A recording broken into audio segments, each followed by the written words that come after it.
Hello there, my name is Yammy Bear, and I would like to read you a story. Yeah, it's a fan fiction from a website, and I'll put all in the description below, and I hope you like it. Okay, here I go.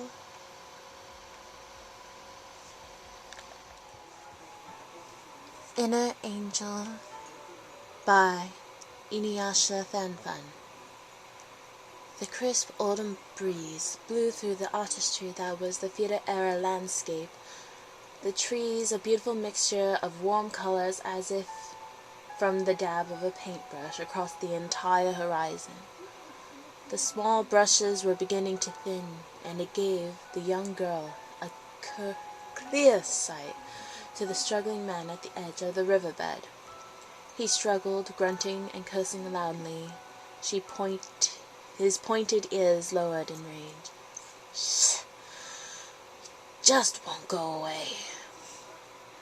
The young girl's heart broke as she watched the young Hanyo struggle to rip the blood off every inch of his being. She felt his yokai flare as he scrubbed viciously at the tainted flesh stained in blood of the wicked. The young Miko stared on at her beloved as he fought himself.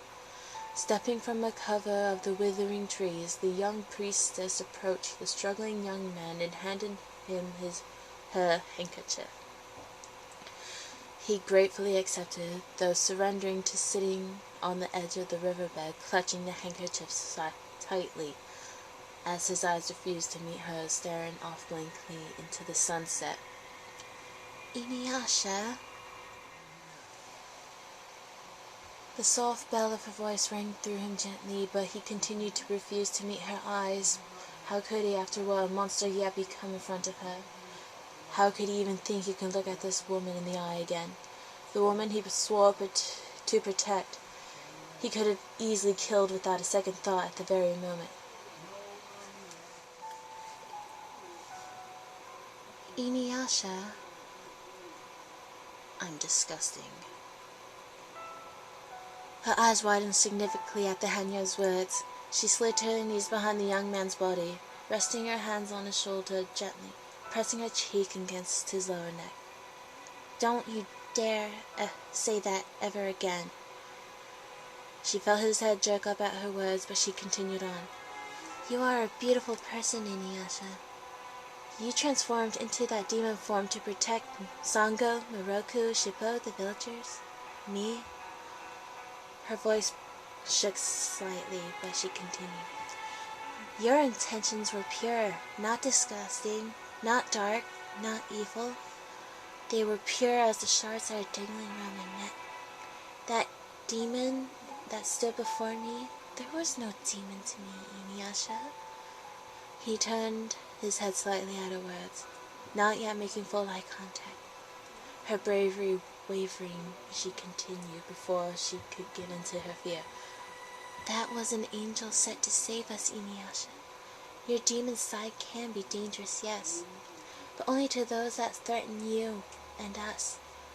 Her hand slid from his shoulder and into his hair, running her hand through the silvery locks with a heavenly soft touch.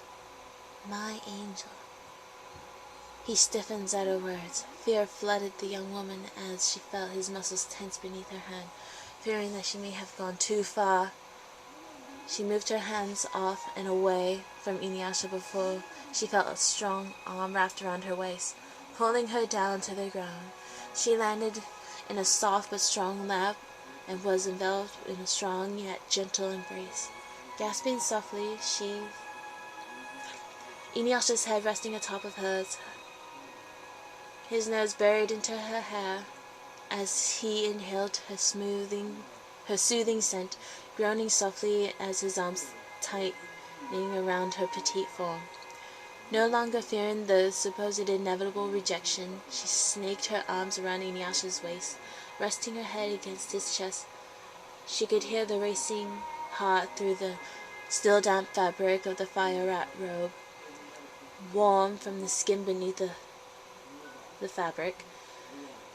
She was surrounded by his scent as he was with hers. He smelled of pine needles and soil, and her favorite, he smelled of Inuyasha. Her Inuyasha. Slowly she felt herself relax against the chest of the Hanyo as he began a rocking motion with her on his leg. The drama and fear of the day slowly began to fade as her eyes slowly began to droop. No matter how hard she tried, she fought to stay awake. Sleep now. I won't let anything happen to you.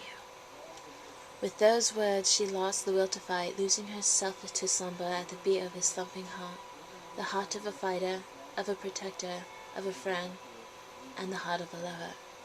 Inuyasha kissed the top of her head when her breathing and heartbeat slowed as she drifted, smiling down at the safely slumbering girl who feared nothing and nothing warmed his heart more than that. Thank you, Kagome.